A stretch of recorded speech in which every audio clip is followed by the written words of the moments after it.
చేసుకోండి. ఈ కుటుంబం ఎంతో ప్రయాసపడింది, అది మనకి అర్థమవుతుంది. సో మిమ్మల్ని మీరు జ్ఞాపకం చేసుకోవడాలి అంటే వాక్యానికి వెళ్ళే ముందు మనస్సులు సిద్ధం చేసుకోవటం అవసరం. వాక్యానికి మీరు ఇస్తున్న రెస్పెక్ట్నెస్ ఏంటో, దేవుడిని మీరు ఘనపరిచిన విధానం అదే నేను ముఖాముఖిగా తెలుసుకుంటూ ఉంటాను. దేవుడు మీతో మాట్లాడుతున్నప్పుడు మీరు శ్రద్ధగా వినటానికి ప్రయత్నం చేయండి. కళ్ళు మూసుకోండి, వాక్యానికి మీ హృదయాన్ని సంసిద్ధం చేయండి. పరలోకమందున్న మా తండ్రి, మీకెంతో వందనములు, స్తోత్రములు. మా ఆయుష్కాలాన్ని మరలా గుర్తు చేశారు. అందుకు జ్ఞాపకముగా ఈ కుటుంబంలో జరిగినటువంటి విషయాన్ని 40 సంవత్సరాల తర్వాత నీ వాక్యంతో మమ్మల్ని తిరిగి రప్పించి ఏది ప్రాముఖ్యమో తెలుసుకునేలాగా మమ్మల్ని అందరినీ ఐక్యపరిచి ఏకపరిచిన విధానాన్ని బట్టి స్తుతులు చెల్లిస్తున్నాం. ఎక్కడో ఉండవలసిన వాళ్ళం, ఏ విధంగానూ నశించేవాళ్ళం. మా జీవన ప్రయాణాలు, మా యొక్క ఇష్టానుసారమైన జీవితాన్ని నాయనా మీరు పిలిచి మమ్మల్ని రక్షించి కాపాడి మీ చిత్తానుసారంగా జీవించడం అంటే ఏమిటో చూపించడానికి మమ్మల్ని ప్రచారకర్తలుగా వినియోగించుకుంటున్నందుకు స్తోత్రాలు చెల్లించుకుంటున్నాం. మరి ముఖ్యంగా రక్త సంబంధులనేటి బంధాన్ని మీరు ఇస్తారు కనుక ఆ రక్త సంబంధులైనటువంటి వారి మధ్య నీ మాటలను ప్రచురం చేయటం మీరు మాకు ఇచ్చిన ఘనత.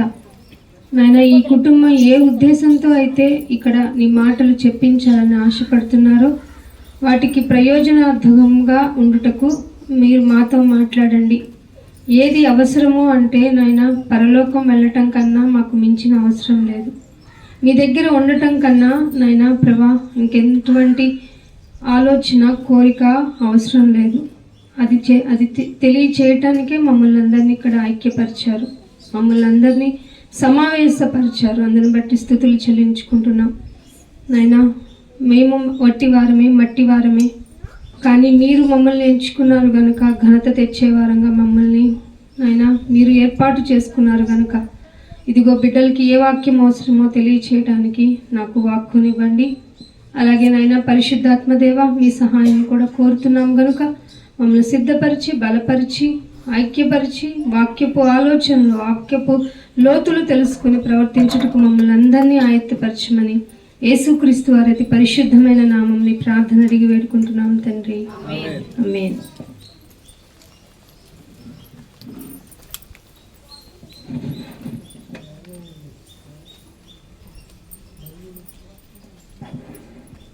దేవుని నామమున మీ అందరికీ వందనములు.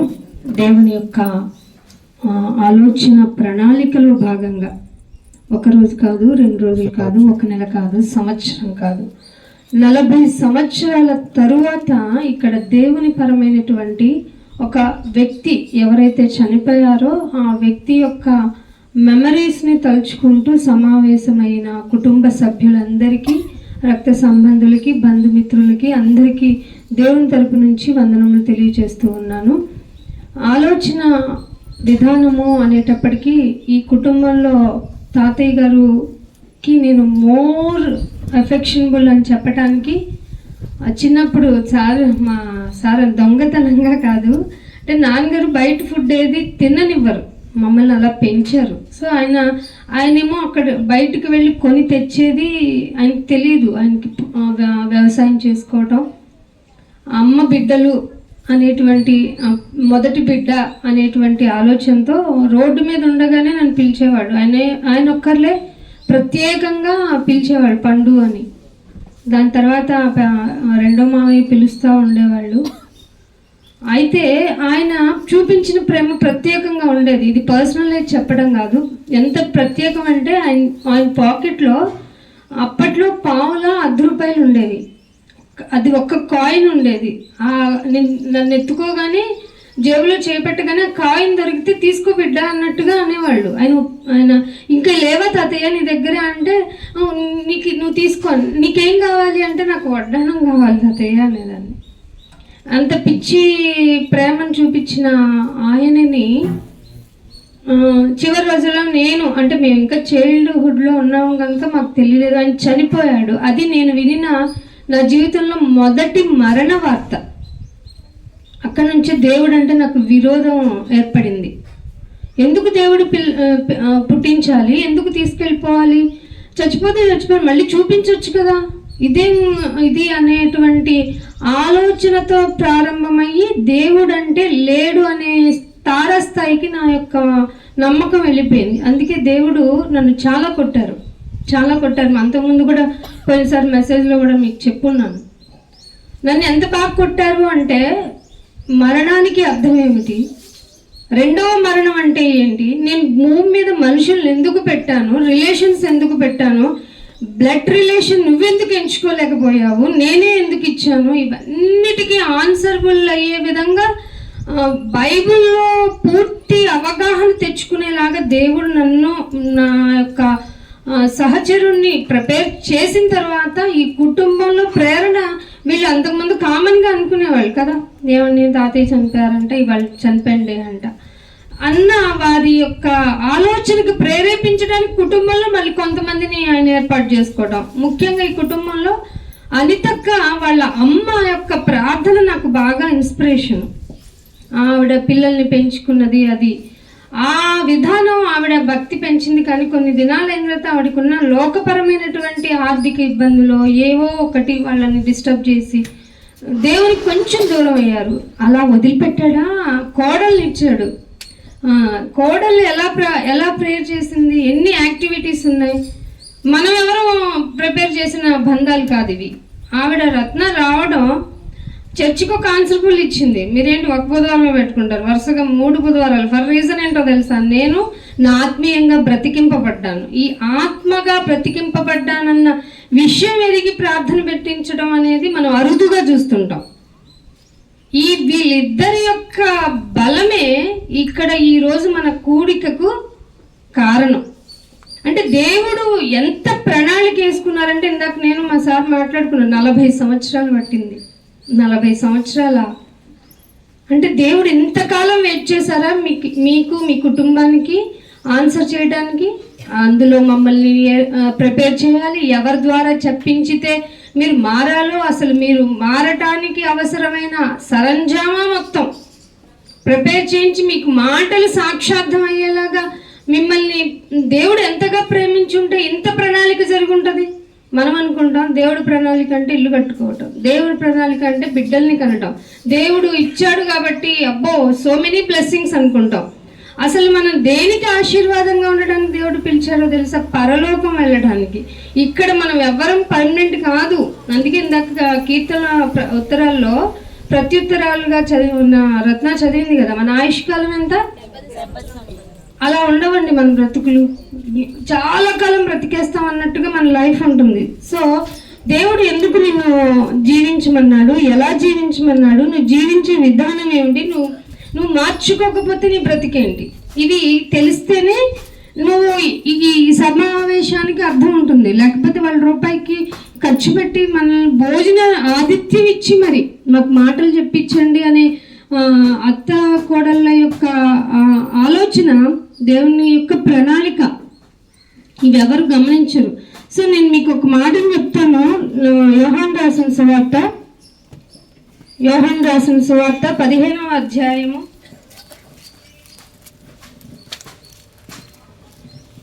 14వ వచనం చూడండి. నేను మీకు ఆజ్ఞాపించిన వాటిని చేసిన ఎడల మీరు నా స్నేహితులయ్యుందురు. దాసుడు తన యజమానుడు చేయుదానని ఎరుగడు గనుక.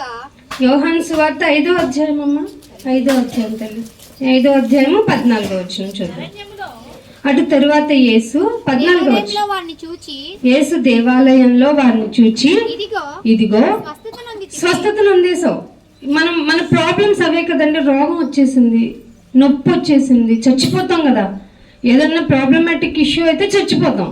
దానికి కారణం మనకి మందులు ఉన్నాయి ఇప్పుడైతే. అప్పట్లో యేసుప్రభు వారు తను దైవాంశ సంభూతుడు గనుక ఆయన ఏం చేయాలో చేసి ఒక మాట అన్నారు. ఏంటంట, ఇదిగో నువ్వు స్వస్థత నొందితివి, మరి ఎక్కువ కీడు నీకు కలుగకుండునట్లు ఇక పాపము చెయ్యొద్దు. మనందరికీ దేవుడు ఏం చెప్తున్నాడంటే, మీకేం కావాలో అది నేను ఇచ్చేసాను. స్వస్థత అనుకుంటావా, అది కూడా ఇచ్చాను. నేను నీకేం చెప్తున్నానంటే, తిరిగి మళ్ళీ తిరిగి పాపము చేయొద్దు. పాపం అంటే ఏమనుకుంటారు మీరు అనుకునేవి ఏం కాదు. దేవుని ఆజ్ఞ ఏదో ఉందో దానిని చెయ్యకపోవడమే. ఆయన ఏం చేయమన్నాడు? నా కొరకు బ్రతకాలి. నా కొరకు బ్రతకడం అంటే నీ బ్రతుకుకు సంబంధించినవన్నీ నా మీద పడే, నువ్వు మాత్రం నన్ను భరించు. ఇదేనండి మీకు వాడుక భాషలో చెప్తున్నా. ఇంకొక మాట అంటాడు 8వ అధ్యాయంలోనే, ఇదే యోహాను సువార్త 8వ అధ్యాయము 11వ వచనం చూడండి. మరి తొందరపడకండి వాక్యం చదవటానికి, ఒక్కళ్ళు చదవటానికి చూడండి. చదవమ్మా. అందుకు యేసు నేనును శిక్ష విధింపను. ఎవరు తెలుసా? అందరి మధ్యలో దొరికేసింది. ఒక్కరు తప్పెప్పుడు ఒకవైపు ఉండదు, ఆ విషయం మీకు అందరికీ తెలుసు. కానీ బలహీనుల్ని మధ్యలో నుంచోబెట్టి ఈ లోకం ప్రశ్నిస్తుంది. ఎందుకంటే తిరిగి సమాధానం చెప్పే ఇది ఉండదు, వాళ్ళకి సపోర్టర్స్ ఎవరు ఉండరు కనుక. సో ఆయన అడిగాడు క్వశ్చన్, ఏమ్మా ఏంటి అంటే, ఎవరు పై వచ్చిన మీకు అంతా తెలుసు కాబట్టి ఎవరు నిన్ను శిక్షించట్లేదంటే, లేదండి అంటే ఆయన అంటే నేను శిక్ష విధింపను. దేవుడు మనకిచ్చిన ఛాన్స్ అండి ఇది. నేను శిక్ష విధింపను, నేను శిక్ష నీకు విధించను. కానీ నువ్వేం చేయాలి తెలుసా? నీవు ఇక వెళ్ళి దేవుడితో ఏ ప్రాబ్లము మనకు తెలుసా? నువ్వు ఎక్కువ తింటున్నావని కాదు, నువ్వు లేదంటే నీ ఇష్టమైన బ్రతుకుతున్నావని కాదు, పాపం చేస్తున్నావని. ఎందుకంటే ఆయన పరిశుద్ధుడు. ఇది నీకు తెలియాలంటే దేవుని యొక్క విధానం, ఆయన యొక్క లక్షణాలు నీకు తెలియాలి. ఆయన దేనిని సహించలేడు, పరిశుద్ధుడిని గనక మీరును అనే మాటను ప్రయోగించారు ఆయన. సో నువ్వు ఫర్ ఎగ్జాంపుల్ నేను ఎలా ఉన్నానో నువ్వు అలా ఉండరా అని తండ్రి ఎలా అయితే బిడ్డకు చెప్తాడో, అలాగే పరమ తండ్రి అయిన ఆయన మీరు నాలాగా ఉండాలి, ఉంటేనే నన్ను చూడగలరు మీరు అనే చెప్పే విధానంలో మీరు ఎలా ఉండకూడదో చెప్తున్నారు. దానికి ఏంటంటే నువ్వు వెళ్ళి ఇక పాపం చెయ్యొద్దు. పాపం అంటే ఆయన్ని మనం గుర్తుపెట్టుకోవాలి. మనం ఏంటంటే ఆయన్ని తప్ప అన్నీ చేస్తూ ఉంటాం. అందుకని ఇంకో మాట చూపిస్తాను చూడండి. లేవికాండము 23వ అధ్యాయము, లేవికాండము 23వ అధ్యాయము 27వ వచనం చూడండి. ఈ 7వ నెల 10వ దినము పాపము నిమిత్తమే దేవుడు దేనికి ఒక ప్రణాళిక. నువ్వేమన్నా పాపం చేసావు అంటే పాత నిబంధనలో ఏం చెప్పాడు చూడండి. మీరు 7వ నెలలో అంటే ప్రతి 7వ నెల అంటే సంవత్సరానికి వచ్చే ఒక నెలలో మీరేం చేయాలో తెలుసా? 10వ దినాన్ని గుర్తుపెట్టుకుని పాపము నిమిత్తమై ప్రాయశ్చిత్తం చేయాలి. లోకపరంగా అప్పుడు ఇశ్రాయేలీలకు పెట్టిన కట్టడి ఎలా ఉంటుంది? పాపం కోసం నేను వచ్చి ప్రతి నెల ఎలా ఒప్పుకుంటాను? సంవత్సరంలో ఒక నెలలో వచ్చి 10వ రోజున నేను వచ్చి వాడు పాపం చేశాను నాయన అని సంఘంలో గుడిలోకి వెళ్ళి నేను ఒప్పుకోగలనా? సమాజం అంతా ఇప్పుడు అలాగే ఉంది. నేను గుడిలోకి వచ్చేసాను, పాపినని నన్ను క్షమించేశాడని. అప్పట్లో పాపం చేసిన వాళ్ళే కదా రావాలి. కానీ బైబిల్ లెక్క ప్రకారం మనుషులందరూ పాపం చేశారు అంటున్నాడు. అందులో మీరు పరిశుద్ధముగా కూడుకోవాలి. ఎలా కూడుకోవాలంట? పరిశుద్ధంగా అంటే ఫిజికల్గా బాగుండాలి, స్పిరిచువల్గా హృదయపూర్వకంగా కూడా, ఈవెన్ ఎవరి మీద ద్వేషం లేకుండా రావాలి నువ్వు. అది అవుతుందా? అందుకే బలులు జరిగిపోయాయి. పరిశుద్ధంగా కూడుకోవాలి. పైగా వచ్చేటప్పుడు మిమ్మల్ని మీరు దుఃఖ పెట్టుకొని రావాలి. అసలు వస్తుందా మనకి? పాపం చేసామని దుఃఖం వస్తుందా? చేస్తే చేసాము ఏంటంట అనిపిస్తుంది. సో మిమ్మల్ని మీరు దుఃఖపరుచుకుని మీరు దేవునికి హోమము చేయాలి. హోమము అంటే ఎక్కడో బయట వాళ్ళు చేసేది అనుకోకండి. మన దగ్గర నుంచి అన్ని బయటికి వెళ్ళి, ఇశ్రాయేల్ దగ్గర నుంచే బయటికి వెళ్ళి. హోమం అంటే 4 రాళ్ళు పెట్టేసి మధ్యలో అగ్ని పెట్టేసి అవి కాదు, నిన్ను నీవు అర్పించుకునే హోమం ఒకటి ఉంది. అందుకే ఆ దినమున మీరేం చేయకూడదు? యాక్చువల్గా పాపం చేస్తే ఏమేం చేయకూడదు? పాత నిబంధన ప్రకారం చూడండి, మీరు ఏ పని చేయకూడదు. 28వ వచనంలో ఏ పని చేయకూడదు. ఆయన సన్నిధిలో మీ నిమిత్తము ప్రాయశ్చిత్తము చేసుకోవడానికి మీరు ప్రాయశ్చిత్త దినాన్ని పెట్టుకోవాలి. ఇది పాత నిబంధన ప్రకారం పాపం గురించి మనం ఒప్పుకోవలసిన విధానం. అంటే ఇది బహిరంగంగా మనం డిక్లరేషన్ ఇవ్వాలి పాపం చేస్తే. కానీ నూతన నిబంధనకు వచ్చేటప్పటికి సులువుగా అనిపించే అతి కష్టమైన పని ఏంటో తెలుసా? నీ హృదయము నిన్ను నేరారోపణ చేస్తూ ఉంటది అనుక్షణం. ఎందుకు ఇలా చేసావు, ఎలా చేసావు, ఇలాగా నువ్వు ఎందుకు తప్పు చేస్తున్నావు, తెలిసి ఎందుకు తప్పు చేస్తున్నావు, తెలిసి తప్పు చేస్తే మరింత ఘోరమైన శిక్ష ఉంది తెలుసా అని నిన్ను పదే పదే నీ హృదయము నిన్ను హెచ్చరిస్తూ ఉంటది. ఈ లోపు నువ్వు ఒప్పుకొనిన ఎడల, దేంతో ఒప్పుకోవాలి? నోటితో ఒప్పుకొనిన ఎడల అనేటువంటి ప్రాసెస్ని పెట్టాడు ఆయన. అందుకని మత్తయి సువార్త చూడండి, మత్తయి సువార్త కాదు, కీర్తనల గ్రంథము 118వ కీర్తన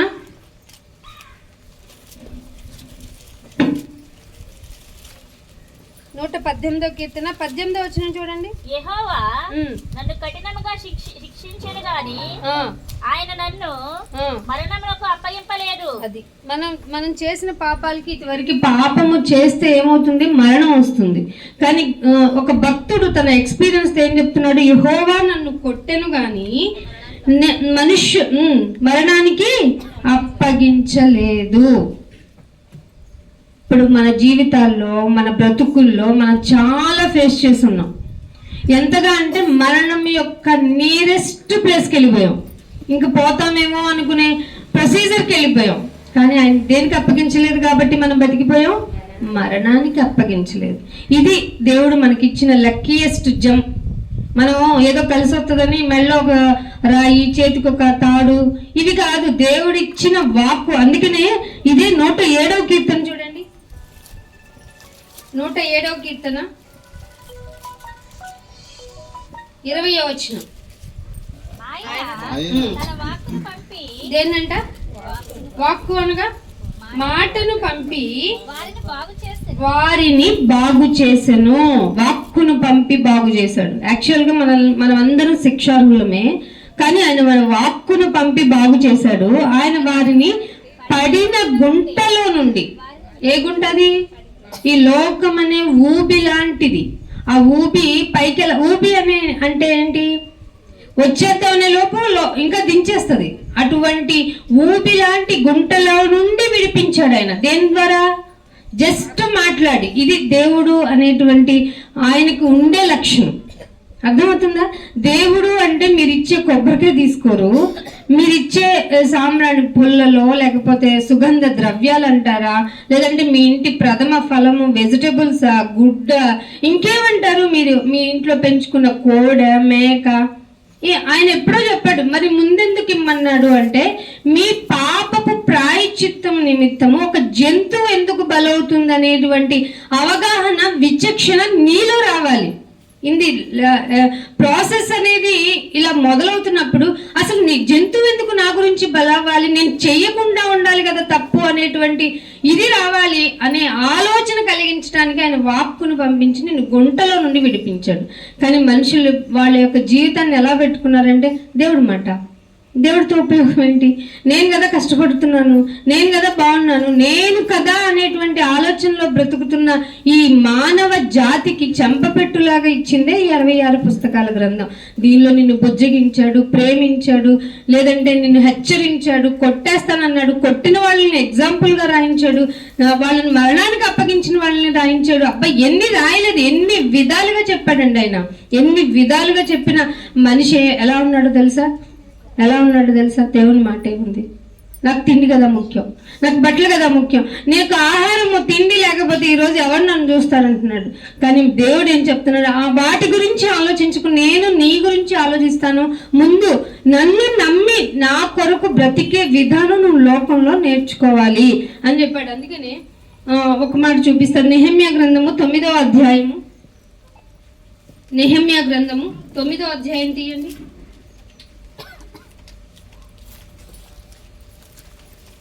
9వ అధ్యాయము 28వ వచనం. వారు నెమ్మది పొందిన తరువాత నీ ఎదుట మరలా ద్రోహులు కాగా నీవు వారిని వారి శత్రువుల చేతికి అప్పగించితివి. వీరు వారి మీద అధికారం చేసిరి. ఫస్ట్ ఏం చేశాడంట? మీకు వాక్కును పంపించి ఆయన మిమ్మల్ని బురదలో నుండి లేపిన తర్వాత మీరు నెమ్మది పొందేశారు కదా, ఇంకా బాగున్నాం అనుకున్నారు కదా. తరువాత నీ ఎదుట మరలా ద్రోహులు. మనుషుల యొక్క ఇదే కుక్కతోక ఎప్పుడు వంకరే. మనం మంచోళం కాదు. పరిస్థితి బాగుంటే ఒకలాగా, పరిస్థితి బాగోలేకపోతే ఒకలాగా. మన యొక్క మైండ్ సెట్ ఎలా ఉంటుందో మనం చెప్పలేము. అందుకే మీరు మరలా ద్రోహులు కాగా నీవు వారిని మరలా శత్రువులకు అప్పగించితివి. వీరు వారి మీద అధికారం చేశారు. వారు తిరిగి వచ్చి నీకు మొరపెట్టినప్పుడు ఆకాశమందు నీవు ఆలకించి. ఎక్కడున్నాడు ఆయన? మనుషులందరూ అనుకునే గుళ్ళల్లో కాదు, గుడి మనము ఆయన కొరకు ఏర్పాటు చేసుకుని ఆయన గురించి మాట్లాడుకోవడానికి మనల్ని అందరినీ మనఃపూర్వకంగా శుద్ధీకరించుకొని, దేంతో? హృదయపూర్వకంగా శుద్ధీకరించుకొని ఆయన మాటలు మాత్రమే వినటానికి మనల్ని మనం సంసిద్ధులు చేసుకునే ప్లేస్. ఆయన ఏమంటున్నాడంటే, ఆకాశమందు నీవు ఆలకించి నీ కృప చొప్పున అనేక మారులు. ఎవరైనా వినిపిస్తారా? మనకి ఇన్ని ఛాన్స్లు ఎవరైనా ఇస్తారా? అనేక మారులు అనే ఛాన్స్ ఎవరన్నా ఇస్తారా? ఇది నేను మిమ్మల్ని అడుగుతున్నాను. ఇవ్వరు. అనేక మారులు ఆయన నిన్ను నన్ను విడిపించారు. గుంటలో పడిపోయిన మనల్ని ఆయన తన వాక్కు చేత మరలా విడిపిస్తే మన జీవితం ఎలా మార్చుకుంటున్నాం, మన జీవితాన్ని ఎలా ఉంచుకుంటున్నాం? అందుకనే ఒక మాట చూపిస్తాను చూడండి. ఎజ్రా గ్రంథము 9వ అధ్యాయము 9వ అధ్యాయానికి రండి. 13వ వచనం. అయితే మా దుష్క్రియలను బట్టి మా గొప్ప అపరాధములను బట్టి ఈ శ్రమలన్నీ మా మీదకి వచ్చిన దేని వల్ల వచ్చినాయి అంట? మళ్ళీ రిపీట్ చేయండి. దుష్క్రియల వలన. ఇంకొకటి ఏమన్నాడు? అపరాధములు. మామూలు అపరాధములు కాదు, గొప్ప అపరాధముల వలన ఈ శ్రమలన్నీ మనకు వచ్చినాయి. ఏమండి, దేవుణ్ణి నమ్ముకుంటే శ్రమలు రాకూడదు కదా? అవును, రాకూడదు. ఎవరు చెప్పారు ఈ మాట? మీకు మీరు పెట్టుకున్నారు. ఎందుకంటే మీరు బైబిల్ చదవలేదు కనుక, మీకు దేవుడు ఏం చెప్పాడో తెలియలేదు కనుక. యాక్చువల్గా 2 టైపులుగా శ్రమలు వస్తాయి అంటున్నాడు. ఫస్ట్ ఏంటంటే మీ దుష్క్రియలు, మీ శ్రమలు, మీ ఎక్కువ అపరాధములు వలన ఏం చేశారట? చదవండి. దోషములు రావాల్సిన శిక్ష మళ్ళీ రిపీట్ చేయండి. ఈ దుష్క్రియలను బట్టి మా గొప్ప అపరాధములను బట్టి ఈ శ్రమలన్నీ మా మీదకి వచ్చిన తరువాత మా దేవుడవైన నీవు మా దోషములకు రావలసిన శిక్షలో కొంచెమే మా మీదకి వచ్చేలాగా చేశారు. ఏదో వాడిని కొట్టండి రా, బాగా కొట్టండి. ఎవరన్నా దొరికారనుకోండి, ఏమంటారు చెప్పండి? వాడిని ఫుల్గా కొట్టండి. ఎవరైనా దొంగ దొరికాడండి, ఇప్పుడు దొంగ దొరుకుతుంటే ఏం చేస్తుంది? ముందు వాడి జట్టు కట్టేసి ఇష్టం వచ్చినట్టు కొట్టండి.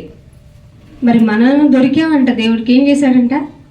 మీ దుష్క్రియలు, మన దోషాలు మన మీదకి రాకుండా శిక్షలో కొంచెమే మా మీదకి ఉంచి మాకు ఈ విధముగా విడుదల కలగజేసావా?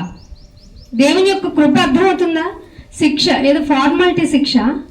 ఎస్, ఫార్మాలిటీగా. ఎందుకంటే నువ్వు అంటే అంత ఇష్టం ఆయనకి. ఈ కుటుంబానికి కూడా నేను అనేక పర్యాయములు రిమైండ్ చేస్తున్నది ఏంటంటే, మనం అనేక విధాలుగా విడిపింపబడ్డాం. దేవుడు ఒక విధానం అని కాదు. దేవుడు మనల్ని ఈ లోకాల నుంచి వేరు చేశారు. పాపాన్ని తెలుసుకునేలాగా మనకి వివేచన ఇచ్చారు. మనం ఏది ఉత్తమమో తెలుసుకునేలాగా మనల్ని ఆయన విజ్ఞతనిచ్చారు. ఆయన్ని మాత్రమే నమ్ముకునేలాగా హృదయ ప్రేరణనిచ్చారు. ఇవన్నీ మన వల్ల కావు. మనకి ఆయన కలగజేసిన హృదయము యొక్క ఆలోచనలు చూసారా? ఒప్పుకునే విధానం. ఆ ఒప్పుకునే విధానం ఆయన కలగజేశారు. అందుకే ఒక చోట డైరెక్ట్ డిక్లరేషన్ ఇచ్చారు. నా తండ్రి మిమ్మల్ని ఆకర్షింపకపోతే మీరు నా సరౌండింగ్స్ లోకి రాలేరు. సో మనం వచ్చాం. ఈ విషయాన్ని మనం గనక ఆలోచించుకోగలిగితే ఆయన ఇచ్చింది ఎంత వాల్యుబుల్లో మీకు అర్థమవుతుంది. ఆయన ఇచ్చిన అవకాశం ఎంత గొప్పదో, ఎంత విలువైందో అర్థమవుతుంది. మీరేమో ఇంకా ఇది కావాలి అది కావాలి కదా. మనం ఆల్రెడీ విడిపింపబడ్డాం.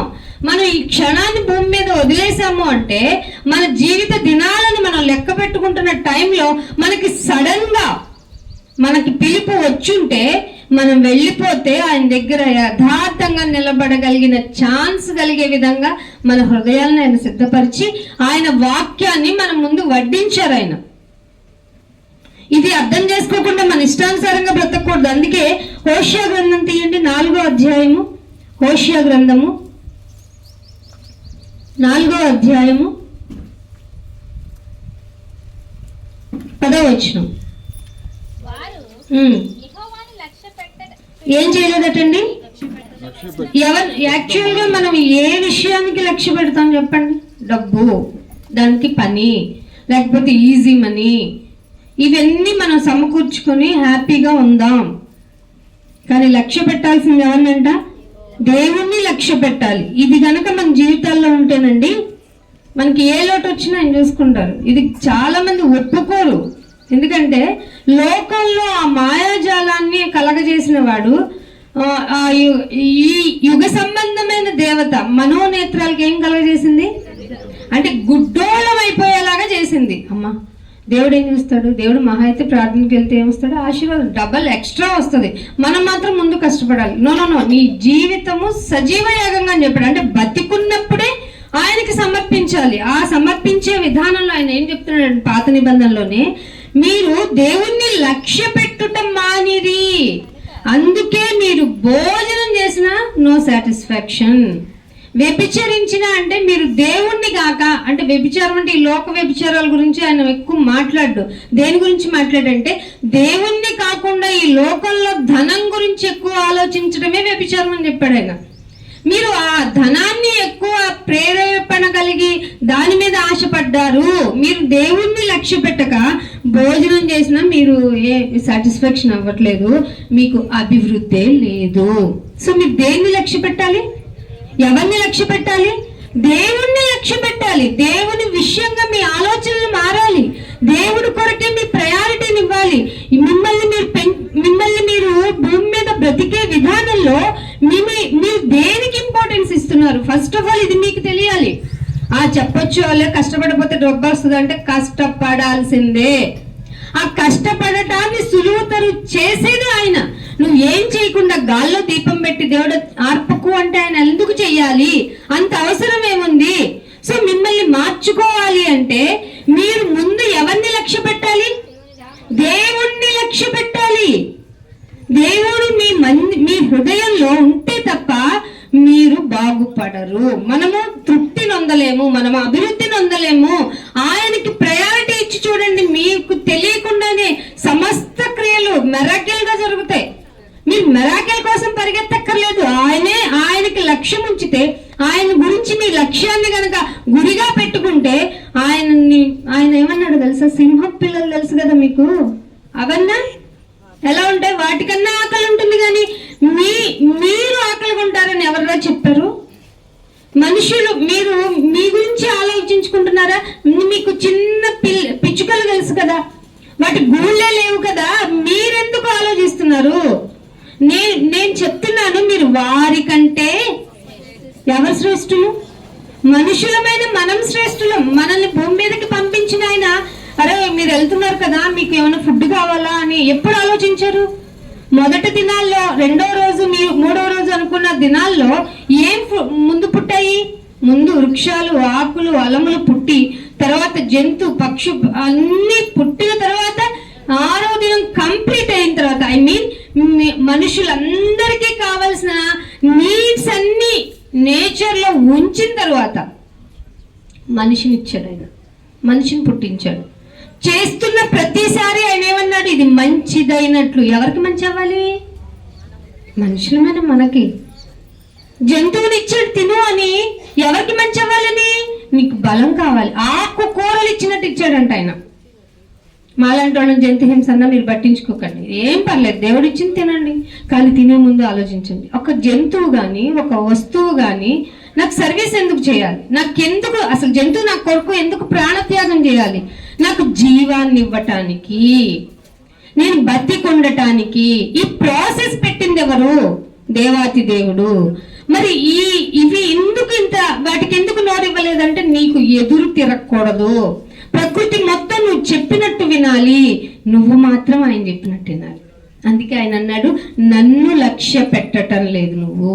నన్ను లక్ష్య పెట్టకపోవడం వల్ల నువ్వు ఫుడ్ తింటున్నా నీకు నో హ్యాపీ, నువ్వేమనుకున్నా నేను బాగా గ్రేడ్లోకి వెళ్ళిపోవాలి, అభివృద్ధి పొందిపోవాలి అని అనుకుంటున్నావు కాబట్టి అది జరగనుగాక జరగదు. ఇది శాపంగా దేవుడు చెప్పిన ఇది.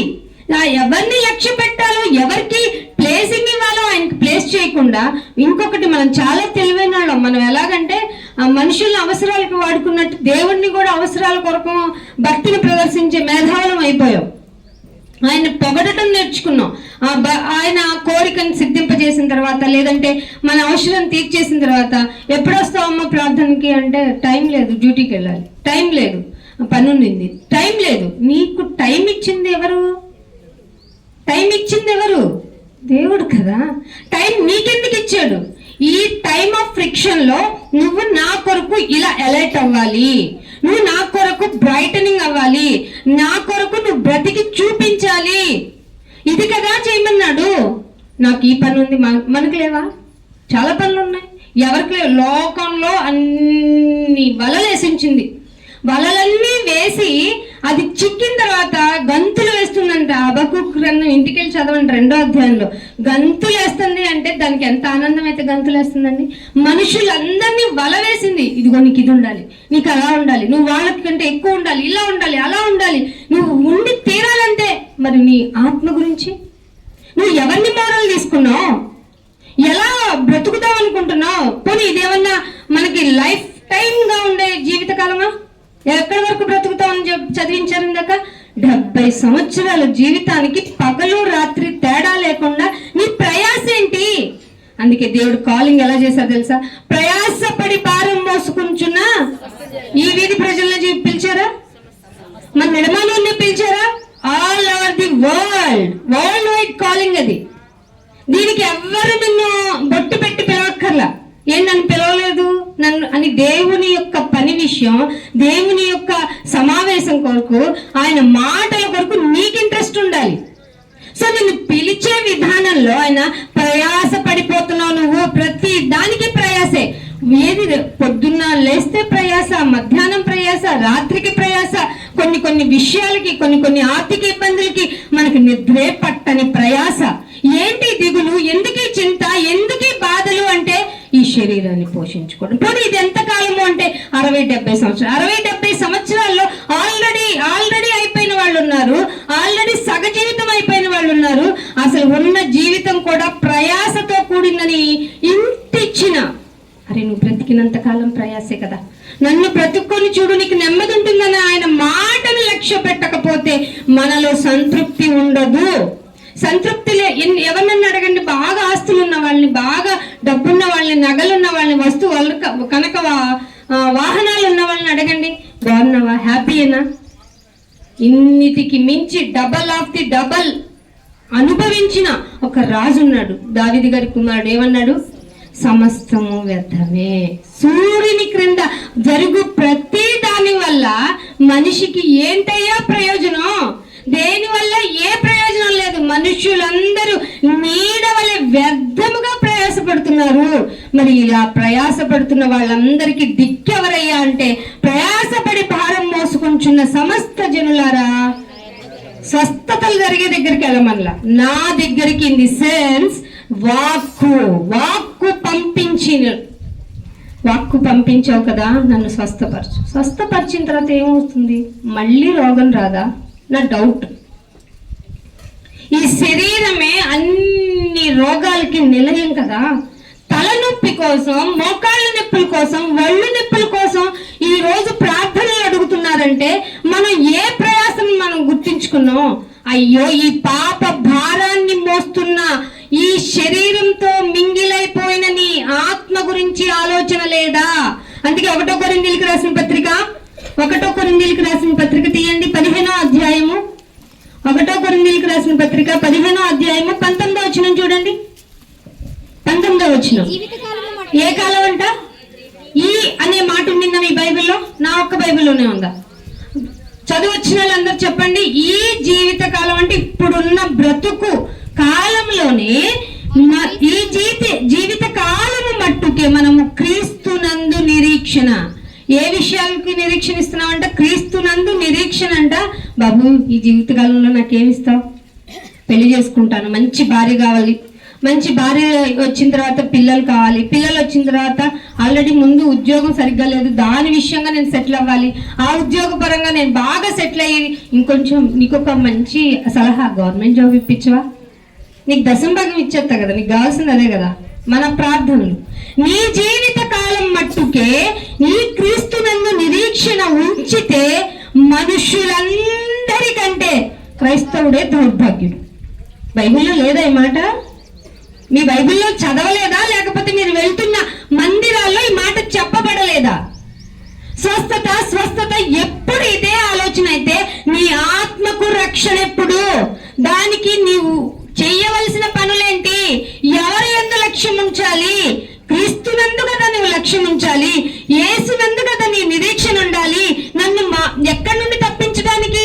పాతాళము నుండి తప్పింపబడటానికి. ఇందాకసారి చదివించారు కదా 16వ అధ్యాయం లూకాసు వార్తలో చూడండి 28వ వచనంలో ఏమని ఉందో.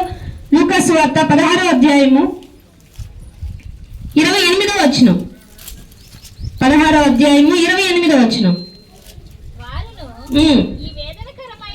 మీరు అనుకుంటున్నారు చచ్చిపోతే మనిషికి ఏం లేదు, గాల్లో కలిసిపోతాడు. నువ్వు చూసావా?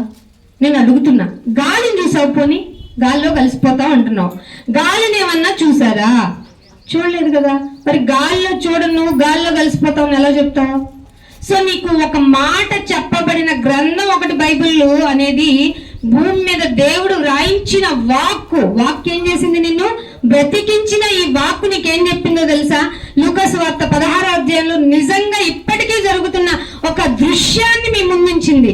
ఏమంటున్నాడు తెలుసా? 28వ వచనంలో, వారును ఈ వేదనకరమైన స్థలము అని చెప్పిందండి. నరకం ఏమిటట? ఎంత వేదన, ఎంత వేదన! ముందు వచనాలు మీకు చదివితే టైం మీకు అడ్జస్ట్మెంట్ అవ్వదు కాబట్టి ధనవంతుడు అరిచి అరిచి అరిచి అరిచాడు. అయ్యయ్యో, నేను లోకంలో ఉన్నంత కాలం నా బిడ్డలు అనుకున్నాను, అయ్యయ్యో నా బిడ్డల కోసం సకల సదుపాయాలు కూర్చాలనుకున్నాను, నా బంధువర్గాన్ని చూసుకొని నేను ముచ్చట పడిపోయాను, గర్వించాను, నేను ఎంతో బాగా వాళ్ళందరికీ విందులు వినోదాలు సమకూర్చాను, వాళ్ళు నాకు వాళ్ళు అనుకున్నాను, ఇలాగే సమయం మొత్తం గడిపేశాను. అయ్యో నా సహోదరులు ఉన్నారే, నేను అడుగు పెడితే నాకు మడుగులు ఎత్తుతారు, ఇలాంటి సదుపాయం కదా, ఇది కదా జీవితం అంటూ బతికేశాను. కానీ నేనేం చేశానో తెలుసా? నాలో ఉన్న ఆత్మ గురించి ఆలోచించలేదు. అదొచ్చి ఎక్కడ పడిపోయిందంట? వేదనకరమైన స్థలంలో పడిపోయింది. అరిచి అరిచి ఒకరోజు అరిచారా? 1 సంవత్సరం అరిచారా? ఎన్ని సంవత్సరాలు చచ్చిపోయి అన్ని సంవత్సరాల నుంచి ఆత్మ ఘోష. వేదనకరమైన స్థలం ఇది. ఈ వేదనకరమైన స్థలంలోకి నేను వచ్చి పట్టాను. కారణం ఏమిటో తెలుసా? నేను ఈ లోకంలో ఈ జీవిత కాలం మట్టుకే ఏమి విషయాల మీద నిరీక్షించాలో ఆ విషయాలకే ఉంచాను. దాటి ఆలోచించలేకపోయాను. నాకు విచక్షణ ఉన్నా, జ్ఞానం ఉన్నా, ఏది మంచిదో అని తెలిసినా, ఏది ఖ్యాతినిచ్చేదనో తెలిసినా నేను వినలేదు, పట్టించుకోలేదు, నాకు అవసరం లేదనుకున్నాను. ఇప్పుడు వచ్చి చూస్తే నేను వేదనకరమైన స్థలంలో పడ్డాను. నాయన నన్ను క్షమించు, నాకు ఒక గొంతు ఎండిపోతుంది నాయన, అరిచి అరిచి గొంతు ఎండిపోతుంది, అనేక దినాలు అయిపోయింది, నీ వేలి ఆ లాజర్ని పంపించు. మీకు తెలుసు లాజర్ క్యారెక్టర్ ఏంటి, ఎన్ని అంతస్తులు ఉన్నాయి లాజర్కి. జీవితంలో తనను అనుభవించింది ఏంటి? దేహమంతా రోగము. ఎవ్వరు ప్రాసెస్ చేయనటువంటి, ఎవ్వరు సర్వీస్ చేయబడని ఆ దేహాన్ని వచ్చి నాకుతుందేంటి? కుక్కలు నాకుతున్నాయి. ఫుడ్ లేక ఆ బల్ల నుంచి పడిన ముక్కలు తిందామన్న తినలేని పరిస్థితి. ఒంటరి వాడు, షెల్టర్ లేదు, దేహం బాలేదు. కానీ ఎక్కడికి వెళ్ళిపోయాడండి? మీకు ఏం అర్థమవుతుందో నాకు తెలియట్లా. మనము దేని విషయంగా దేవుని లక్ష్య పెట్టాలో తెలుసా? ఈ జీవితం కాలం తరువాత ఆత్మ అనేది ఆరని దీపం. అది దేవుడు పెట్టిన దీపం. నీ అంతరంద్రియములను పరీక్షించడానికి ఆయన పెట్టిన ఆ దీపము ఆరదు, చావదు. అందుకే ఆత్మ ఆరదు, అగ్ని ఆరదు. ఆత్మ చావదు, అగ్ని ఆరదు. ఈ ప్రాసెస్ లో గొంతు ఎండిపోయి దాహం అనిపించింది, కానీ దాహం తీరదు. కానీ తీరుస్తాడు కదా, పంపించు లాజరు. ఎలా అడిగాడండి? ఒక లోటా నీళ్ళు ఇమ్మన్నాడా? ఒక డ్రమ్ నీళ్ళు ఇమ్మన్నాడా? కూలింగ్ వాటర్ బాటిల్ ఇమ్మన్నాడా? ఏం అడిగాడండి లాజరు? అదా ధనవంతుడు వేలి కొనను ముంచితే వచ్చిన డ్రాప్ అడిగాడు. అంటే అంతకు ముందు ఎన్ని అడిగితే ఇవ్వనన్నారు? మీకు వేదనకరమైన స్థలము గురించి చిన్న హింట్ అండి ఇది. ఎన్నో మనం చేసిన, మన జీవితంలో చేసిన ప్రతి దానికి అక్కడికి వెళ్ళిన తర్వాత మనం పొందే వేదన ఇది. అందుకే ఈ కుటుంబం ఆలోచించింది, ఎలాగైనా మా కుటుంబ సభ్యులకి, మన రక్త సంబంధులకి ఈ మాటలు తెలియచేయాలి. వేలి కొన ముంచినా ఆ చుక్క కూడా ఇవ్వబడదు. అంత వేదనకరమైన స్థలం. నీకు ఇక్కడ ఏంటంటే అన్ని సదుపాయాలు ఫ్రీగా ఇవ్వబడుతున్నందున మనకి ఏమీ పట్టడం లేదు, లక్ష్య పెట్టడం లేదంట. ఎవరిని? ఎవరిని? మీరు వింటుంది ఎవరి గురించి? దేవుణ్ణి లక్ష్య పెట్టటంలా. మీరు ఈ కాలం సాక్ష్యం, ఏ వేదనకరమైన స్థలమునకు రాకుండా వారికి సాక్ష్యం ఇచ్చుటకై, ఎవరికి? భూమి మీద ఉన్న వారికి సాక్ష్యం ఇచ్చుటకై నా తండ్రి ఇంటి వారి నా ఇంటికి వాణిని పంపండి, లాజర్ని పంపండి. లాజర్ని పంపితేనే నమ్ముతారు. నా ఇంటి వారిని రక్షింపబడ లాజర్ని పంపండి. ఎందుకని? చచ్చినవాడు ఒకడు వెళ్ళి, ఇక్కడ చూసినది వెళ్ళి చెప్తే కానీ నా గృహంలో ఉన్న సహోదరులు నమ్మరు. వాళ్ళ గురించి నాకే బాగా తెలుసు. వాళ్ళు నమ్మరు, ఏం చెప్పినా నమ్మరు, ఏం చేసినా నమ్మరు. అనేక పర్యాయాలు నేను విడిపించినా నమ్మరు. సో చచ్చిపోయిన వాడిని తిరిగి నా ఇంటి దగ్గరికి పంపిస్తే వాళ్ళు వాక్యము వింటారు. సాక్ష్యం ఇప్పించండి ప్లీజ్ అంటే ఏర్పాటు చేయబడింది కూడిక. మీరు నమ్మి తీరాలి విషయం. అయితే ఏమన్నాడంట 29లో, అందుకు అబ్రహాం ఏమన్నాడట? వారి యొద్ద మోషే, ఇంకెవరంట? ప్రవక్తలు ఉన్నారు. ఇప్పుడు కూడా చెప్తున్నాను, దేవుని కొరకు మాత్రమే బ్రతికే వాళ్ళు మీ గృహానికి వచ్చి చెప్తున్నారు. ప్రస్తుత పరిస్థితి బాగున్నట్టు అనిపిస్తుంది, నీకు ఇండికేషన్స్ వస్తున్నాయి, నువ్వు రెడీ అవ్వాలి మరణానికి. ఎందుకంటే ఇక్కడ ఈ ప్రపంచంలో ఎవరు పర్మనెంట్ కాదు, అందరూ ఏదో ఒక రోజు పోవాల్సిందే. So be prepared. తర్వాత ఏమవుతుంది? మరణం తర్వాత ఏమీ లేదన్న ఈ లోకపు మాటల్ని నమ్మకండి. లోకం మాట్లాడేదంతా అసత్యమే, దానికి ఏం తెలీదు. లోకం తన ఇష్టం వచ్చినట్టు మాట్లాడుతుంది, గాల్లో కలవదు. చనిపోయిన తర్వాత ఆత్మను దేవుడు పట్టుకుంటాడు. నువ్వు మంచిది చేస్తావా, చెడ్డది చేసావా, ఏదైనా సరే నీ క్రియలను బట్టి నువ్వు ఎక్స్ప్లెనేషన్ ఇవ్వాలి. ఏం చెప్పి పంపించాను, ఏం చేశావు, ఎలా బ్రతికావు, ఎన్నిసార్లు నీకు ఇంటిమేషన్ ఇచ్చాను, ఎవరితో చెప్పించాను నీకు తెలుసు కదా, అయినా నువ్వెందుకు మారలేదు, నన్నెందుకు లక్ష్య పెట్టలేదు అంటే 30 వచనం అంటున్నాడు, తండ్రి పంపించను ఉన్నారు కదా అంటే డైరెక్ట్ గా పంపించిన ఆయన. అంటే 30 వచనం అంటున్నాడు, తండ్రివైన అబ్రహామా అలాగ అనవద్దు, మృతుల్లో నుండి ఒకడు వారి వద్దకు వెళ్ళాలి. ఈ కాన్సెప్ట్ అండి. మృతుల్లో నుండి మొదటి లేచింది ఎవరు? నమ్మావా? ఇదే విశ్వాసం. మృతుల్లో నుండి మొదట లేచింది క్రీస్తు వారు.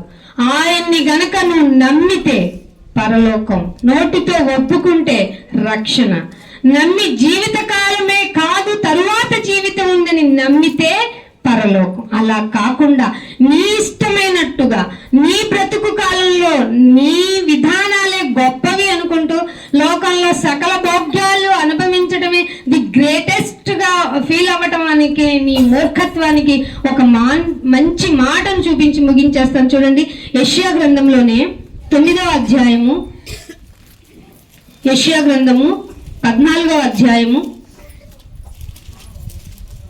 14వ అధ్యాయం తీయండి, 9వ వచనం. మనం దేవుడు ఏం చెప్తున్నాడో చూడండి. దేవుడు మాట ఎప్పుడు తప్పు కాదండి, ఆయన అబద్ధికుడు కాదు. ఈ లోకపు వెళ్తున్నటువంటి సాతాను అబద్ధానికి జనకుడు. సో దేవుడు ఏం రాయించాడు అంటే 14వ అధ్యాయం 9వ వచనంలో, మీరు ప్రవేశించుచుండగానే నీవు చచ్చిపోయిన తర్వాత బ్రతుకు ఉంది అని చెప్పడానికి దేవుడు ఏం చేశాడో తెలుసా? నువ్వు వెళ్ళగానే, నేను చెప్పాను కదా, మంచిదైనా చెడ్డదైనా ఎందుకు ఎక్స్ప్లెనేషన్ ఇవ్వాల్సిన టైంలో నువ్వు ప్రవేశించుచుండగానే నిన్ను ఎదుర్కొనుటకు కిందనున్న పాతాళము నీ విషయంలో, కింద ఉందంటే భూమి కింద అనుకోకండి, భూమి శూన్యంలో వేలాడుతుంది. ఇది మనుషులు ఎవరు చేయలేంది, ఏనుగులు అసలు మోయలేంది, ఎవరి వల్ల కానిది, పందులు అంతకంటే మోయలేంది. సో మీకు చెబుతుంది ఏంటంటే ఆ సర్వశక్తిని క్రియేషన్ లో భూమి శూన్యంలో వేలాడుతుంది అనేది బైబిల్ రాయించిన సత్యం. అది భూమికి ఆయన వేసుకున్న పునాదులు వేరు. ఆ పునాదులు కలిగిన భూమి మీద మనం ఉన్నాం. క్రింద అంటే మళ్ళీ భూమిని తవ్వుకుంటే కింద శబ్దాలు వినపడుతున్నాయి, ఆ పాతాళం కాదు. దేవుడు చెప్పిన పాతాళం వేరు. మీకు ఇక్కడ ఆ పాతాళాన్ని గుర్తు చేస్తూ కింద పాతాళము నీ విషయమై కలవరపడుతుంది. నన్ను చూసి చాలా మంది కలవరపడుతున్నారు అనుకుంటున్నారు కదా. అస్సలు కలవరపడేది పాతాళంలో వాడు కలవరపడుతుంది.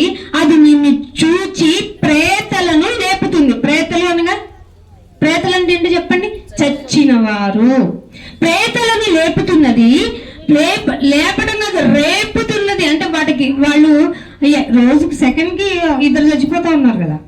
లే అలసిపోయాను, నేను పడుకుంటానంటే ఒక ప్రేత ఏమన్నా ఫీల్ అయ్యి పక్కనుంటే, లే, ఎలా బతుకొచ్చిందో చూడు, ఎలా జీవితాన్ని చెడు చేసుకొని వచ్చిందో చూడు, ఎలా ఉన్నారో చూడు. ఎన్నిసార్లు సువార్త చెప్పించాము, ఎన్నిసార్లు చచ్చిన ఆయన ఎంత గొప్పవాడే తగ్గించుకున్నాడో అని పక్కనే వినిపించాము.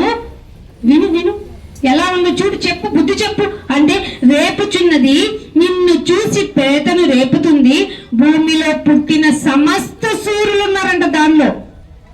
సమస్త సూర్యులు, జనులు, రాజులు అందరినీ రేపుతుందట. అయితే వాళ్ళు అంటారంట, వారందరూ నిన్ను చూసి, చచ్చిన తర్వాత నన్ను చూసి అంటారంట, నీవును మావలే. ఏంటంట? నీవును మావలే. మనం గనక ఈ లోకంలో మన ఇష్టానుసారంగా, మన జీవితకాలం మనకిష్టమైనట్టుగా బ్రతికితే మనకొచ్చే, చచ్చిన తర్వాత మనకి వినబడే మొదటి డైలాగ్ ఏంటో తెలుసా? నీవును మావలే అనగానే గుండె జారిపోవాలి. ఎందుకంటే ఆత్మకి ఏం లేదు, చావు లేదు. చెవులు వినబడుతున్న ఈ ఆత్మకి, ఈ ఆత్మ చెవులు కలిగిన ఆత్మ, రుచి ఎరిగిన ఆత్మ, శరీరము అన్ని కోర్కెలతో మింగిలైన ఈ ఆత్మ ఏమంటుందో తెలుసా? ఇంకొక ప్రేతం లేపి, నీవును మా బోటి వాడివైతివా, బలహీనుడు అయిపోయావా, మా బోటి వాడివైపోయావా అని అంటారు. అంటే ఏంటి అర్థం? ఇక్కడ నీ కథ సమాప్తం అవ్వకూడదని, విజ్ఞానంతో కూడిన మాటలు మీకు వినిపించాలనే సదుద్దేశంతోనే ఈ కుటుంబానికి దేవుడే ప్రేరణ ఇచ్చి, ప్రస్తుత పరిస్థితి మీరు అనుకుంటున్న పాతాళంలో ఎలా ఉంది, ఇక్కడ ఎలా ఉంది, మీరు ఎలా బిహేవ్ చేస్తున్నారు, మీరేం చేయాలి, ఇది దేవుడు చెప్తుంది. సో దేవుని యందు లక్ష్యం ఉంచండి, దేవునికి మీరు ప్రయారిటీ ఇవ్వండి. అప్పుడు మీరు మీ కంటే గొప్ప వాళ్ళు ఉండరు. కానీ ఈ జీవితం కాలం మట్టుకే మీరు గొప్ప అనుకంటే, మీ గొప్ప అనుకుంటే మీకంటే దౌర్భాగ్యులు లేరని బైబిల్ చెప్తుంది. సో మీరు ఎలా మిమ్మల్ని ప్రిపేర్ చేసుకుంటారో, మీకు అప్పగింపబడిన ఈ టైం నుండి మీ టైం స్టార్ట్ అయిపోయింది. మిమ్మల్ని మీరు పరీక్షించుకోండి, మీ జీవితాలను మార్చుకోండి. ప్రార్థన చేసుకుందాం. తండ్రి, మీరేం చెప్పించాలనుకున్నారో మా ద్వారా మీరు చెప్పించినందుకు స్తోత్రాలు. మేము ఎవరిని లక్ష్య పెట్టాలో, ఎవరిని లక్ష్య పెట్టి మా జీవితాల్లో మా బ్రతుకును కొనసాగిస్తున్నాము, దేనికోసం ఆతురపడుతున్నాము. ఈ శరీరంనైనా నశించిపోతుంది, మట్టి కనుక. ఆత్మయున్న మేము వెళ్ళినప్పుడు మీ ఎదుట ఏమి ఎక్స్ప్లెనేషన్ చేసుకోవాలో మాకందరికీ విదితమైంది. ఇక నుంచి మా జీవితాలు మార్చుకుంటాం, మమ్మల్ని మేము ప్రిపేర్ చేసుకుంటాం, ఏ విధంగా బ్రతకాలో నేర్చుకుంటాం. ఇప్పటికీ అనేక సార్లు మమ్మల్ని లేపావు, అనేక సార్లు మమ్మల్ని రక్షించావు, నీ వాక్కు పంపి మమ్మల్ని రక్షించావు. కానీ మాలో బుద్ధి రాలేదు. మమ్మల్ని మేము మార్చుకుంటాం, నీ కొరకు బ్రతుకుతాం. నాయన, ఈ కుటుంబానికి ఏం అవసరమో నాయన మీకు తెలిసే ఈ మాటలు చెప్పించారు. రక్షణ అవసరమే ఉంది నాయన, మీరు మార్చగల సమర్థులు. దయచేసి మరలా అడుగుతున్నాం, మీ పాదాలు బట్టి బ్రతిమలు అడుగుతున్నాం. ఈ కుటుంబంలో రావాల్సిన జక్క ఇంటికి మీరే స్వయంగా వెళ్ళి ఇంటికి రక్షణ వచ్చిందని ఎలా చెప్పారు, అంతకంటే ఎక్కువగా మీరు ఆశపడుతున్నారు కనుక కుటుంబానికి దారులు తెరవండి, మీరు ఆకర్షించండి.